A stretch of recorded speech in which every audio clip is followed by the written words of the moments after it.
Bluetail was built for ultimate collaboration and doesn't limit the number of users like other apps. To add a new user, simply click directly on the large blue Add User Plus icon located in the upper right corner of the app.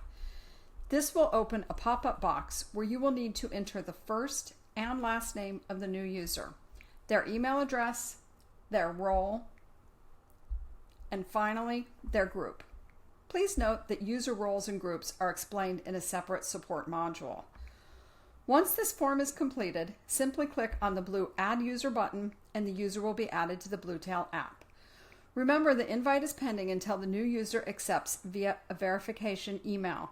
Please note that users can also be added using the same process just described by clicking on the customer profile icon in the upper right corner, selecting users from the drop-down, and clicking on the blue Add Users Plus icon located on the right side of the screen.